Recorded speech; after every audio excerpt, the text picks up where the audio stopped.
Hi developers! In this video we'll learn how we can publish an ASP.NET web application to Windows Azure using Visual Studio. So let's get started. So here I have an ASP.NET web application that connects to a database. Now we want to publish this application to Windows Azure. For that I'll go and log into my Azure subscription. And here the first thing to do is to go and click new to create a new website, and from this list of options you should go to web plus mobile, and from here you choose web app.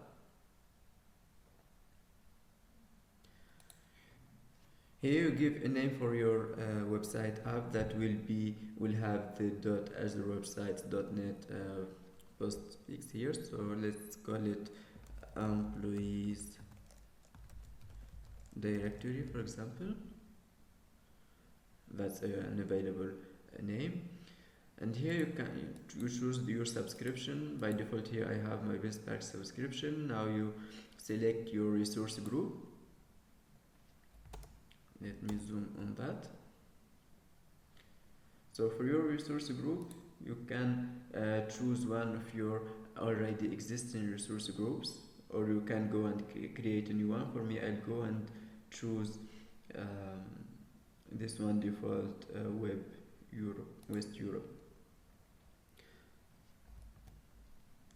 So once I have done that, now I'll go and hit create, and this will take a moment until Azure will do all the configurations needed to reserve a space for my ASP.NET application.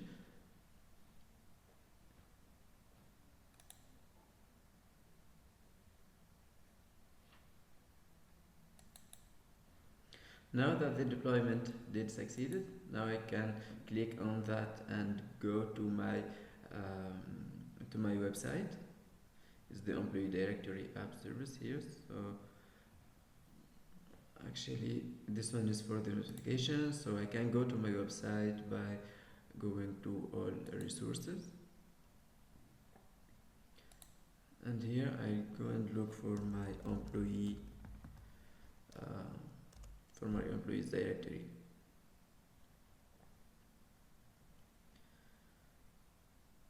So it's West Europe, and it should be this one, employee directory.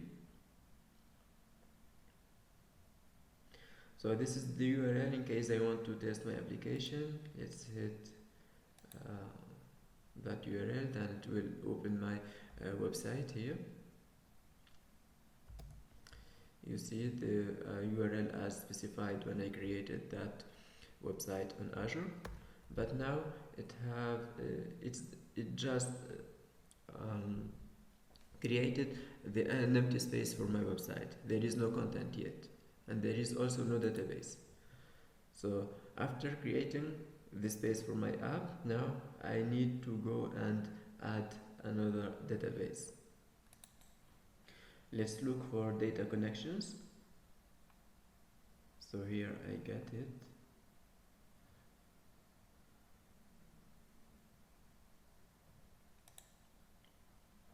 Clicking on data connections will bring this new window here. It's telling me that there is no data connections because by default there is no database attached to my website. So I'll go and create a new one. Here it's asking me if I want a SQL database or if I want to access a storage space, but I want a SQL database. So let's configure that. Now let's select SQL database, configure required settings. Here for my subscription, as there is no database, I'll go and create a new one. Let's give it a name. Let's call it employees DB, for example. And from here, for the pricing tier, you can choose between different offers, from the free ones to the paid ones that goes and 1,000 and even 3,000 USD. For this demo I choose this one, B, the basic database. Hit select. Now I click OK, so that go and create the database, but now it's telling me that the value should not be empty for the server, so I'll go and configure that. Here it's asking me for the server name. Let's call it employees DB,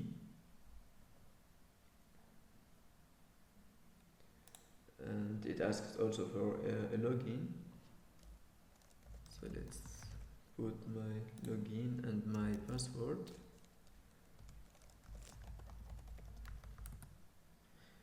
We should give it a strong password. Then here we can choose the location. For me, I already confirmed that it should be West Europe. Here, just a simple hint, you should choose the same location for your website and your database, so that the amount of data transferred between your database and your website will not be paid. Otherwise, if your database and your website are in different Azure data centers or regions, then all that amount of bytes or of data will be charged for you. So to save some dollars, you should choose the same location for your website and your database. So let's click OK now, and OK again here, and OK here to create the database. Now the process of creating the database have just started, and also this will take a couple of minutes. The creation was completed successfully, so now I should be able to come back to my database, to my website, and see that I have a database here attached to my ASP.NET web application. So now the second step to do is to go and get the publish profile. This profile contains all the information about how to host my website to Azure and how to deploy my database also to Azure. So I'll go and save that file.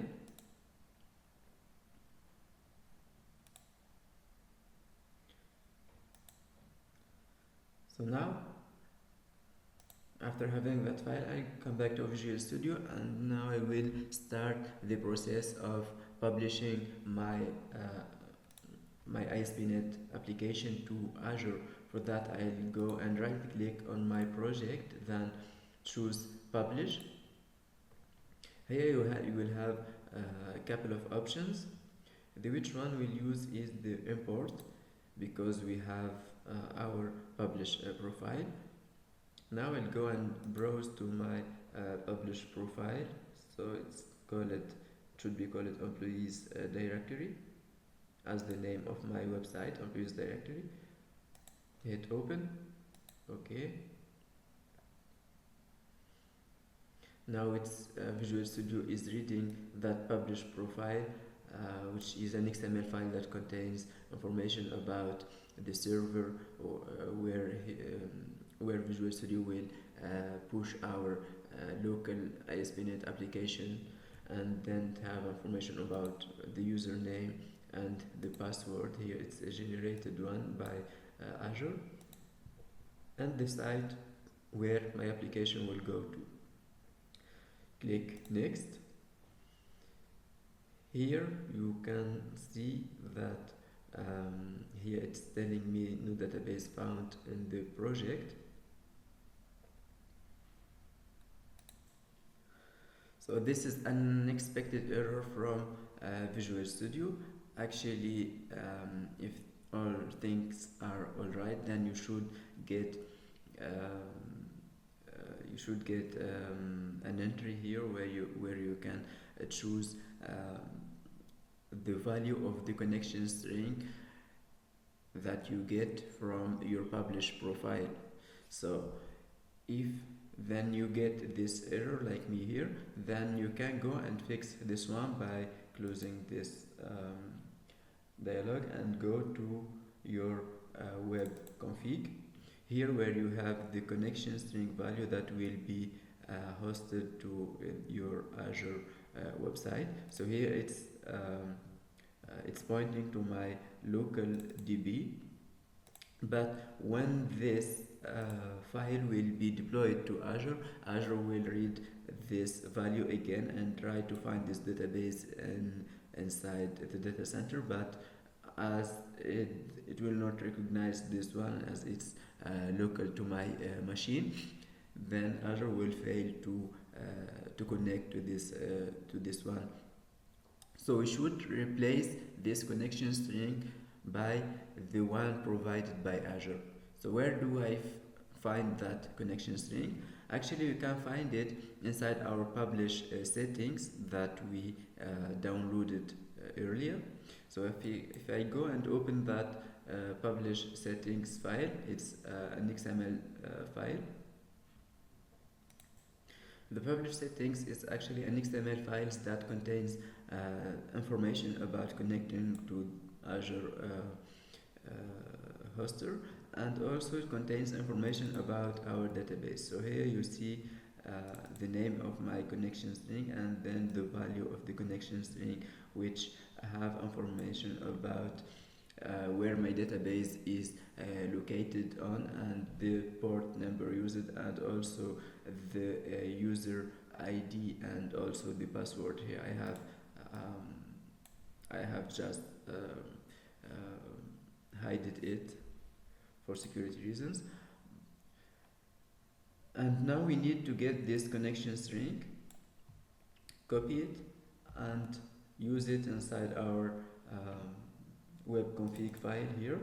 So I go and replace this all connection string here. Let's copy it, then let's comment it and create a new one here. Let the same name here, but now I'll go and change this connection string. So I'll change that value by the value provided here, copy again, and here I'll paste it. So now I should be able to go back to the publish settings. So I'll go to set publish.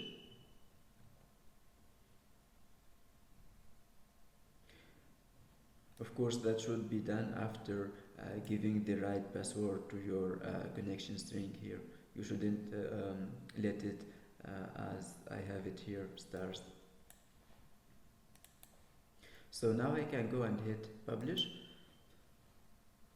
That process will take a couple of seconds. So now it started the publishing. You can monitor that activity on using your Azure App Service activity here. And yes, my application was published, and I can click on this link to open my application. So I'll go here. Let's actually copy it. I can't copy it, so let's right click on it. And here I can go to that website.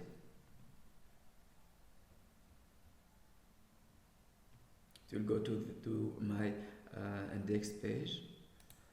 For me, I want to go to where my data lives, to my database. So I'll go to /API employees, so I can get that list of the employees. And by going to that link, Azure will create the tables inside our database, and will try to get that list of the employees. Here is an empty array of employee. It's empty because our database doesn't contain yet data. And here you should notice that despite our local database contains data, this data will not be automatically uploaded to Azure. So by default, that this data will not be uploaded. Instead, a new table or a new database will be created on Azure. In this case, if you want to to upload your local database to Azure, you can do that by using SQL Server management tools. That software you can import your local database and just export it to your Azure database. For us in this demo we won't do that. Instead we will go and add data to our Azure database. So I'll go to my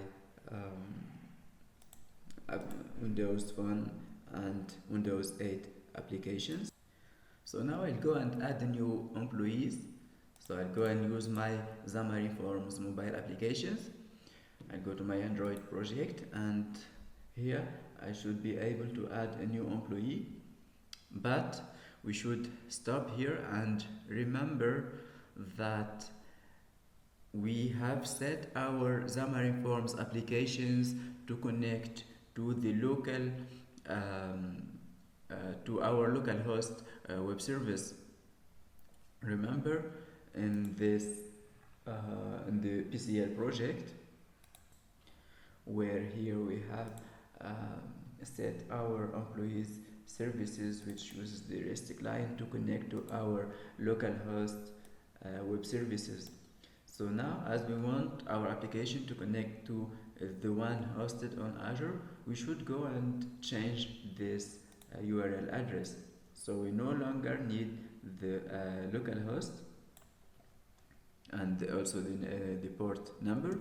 Instead, we'll go and use the one provided by Azure, which is the URL here.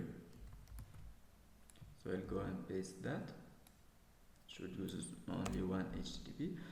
So this one, by only changing this URL, now you point your Xamarin Forms application to connect not from your localhost web service, but to connect from the Azure web service. So if I run our Xamarin Forms applications now,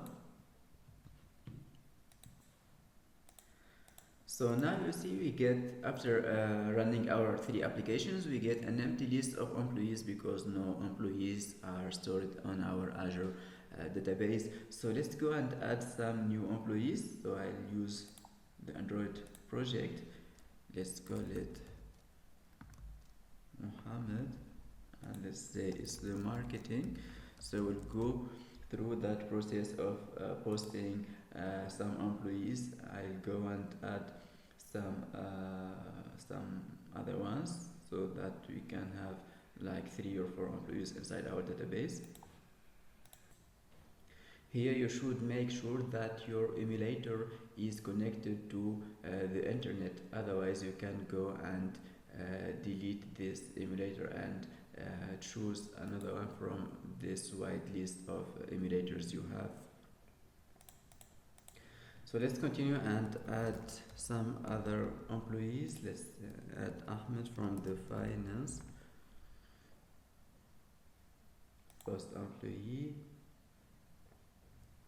And let's do the same from our Windows Phone application. Here let's add an employee, call it Marwin.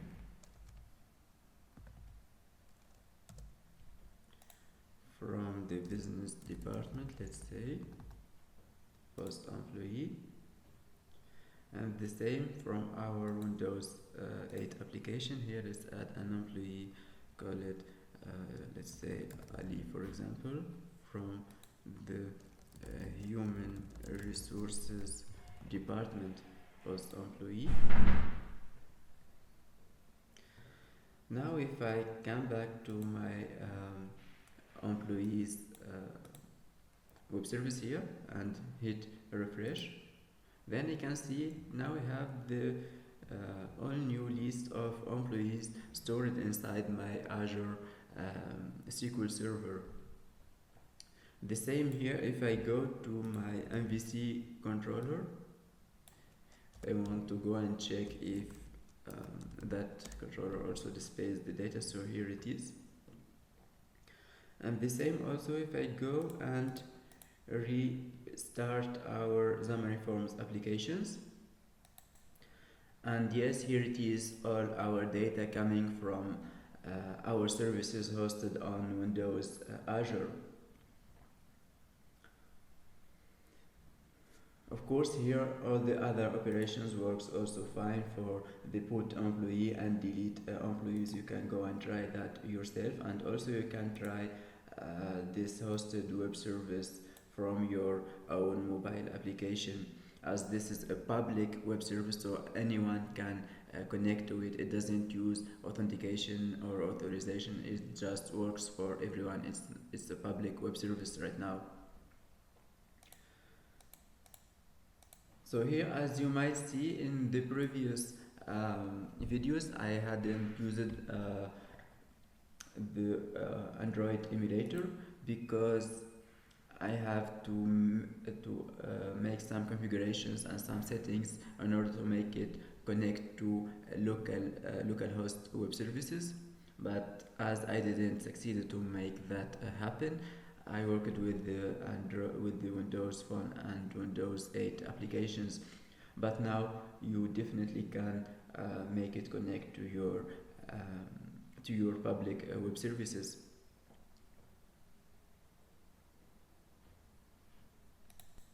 So with that, I only have to say thank you.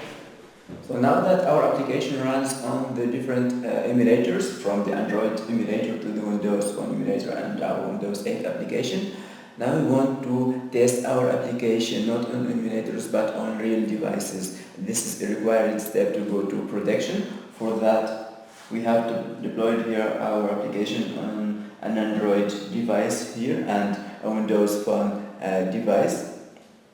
And they have done that using Visual Studio by connecting my devices through the USB cable here for both devices. And for each platform, I should choose a device for Windows Phone and choose the name of the device for my Android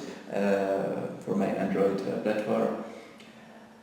Another thing to pay attention to is to choose ARM here instead of x64 or x86. You should absolutely choose ARM instead of any other configuration here, because this one is the one required by your device, which uses the ARM architecture. So after doing that, I have deployed the application, and now it runs on both devices as you see here. So let's take a look for each device. So you see here for the user interface, it almost looks the same as on the emulator. So let's start with the Android device. Here you see the first page, which contains the list of all the employees I have. So if I go and click add new employee, then I have this user interface where I can go and add a new employee. Let's call it Ahmed, for example. Let's say he's working on the HR department, post employee. Then that will go to the website and add that employee to our database. Of course, the same thing works for the other functionalities, which are putting an employee to change its properties and deleting an employee. For the Windows Phone application, here it displays the same list of the employees as we saw on our Android application. So it's almost the same data as it's coming from the same web server. Then right from my Windows Phone application, I can go and add a new employee and right click to add, let's say, an employee, call it Ali, for example, and working on the department, call it finance department. Hit post employee. That will go to add that employee to our database. So the same thing for the search functionality. If I go and search for an employee, oops, that goes out from my application. I'll try again.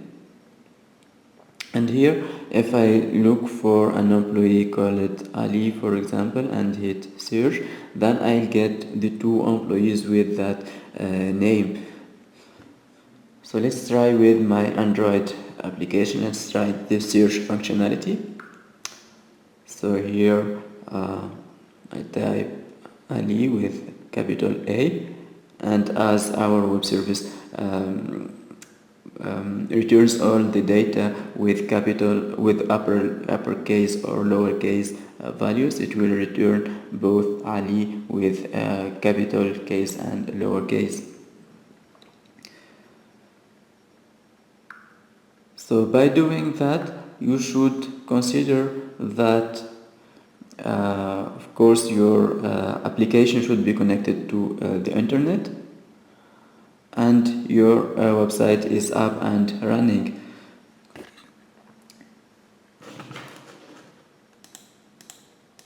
So for that, now we have built our Xamarin Forms applications that works on all mobile platforms, all major mobile platforms, from Android to Windows and also iOS platforms. Unfortunately, I didn't test it on the iOS platform, but it should give the same result as for Android and Windows. So thank you.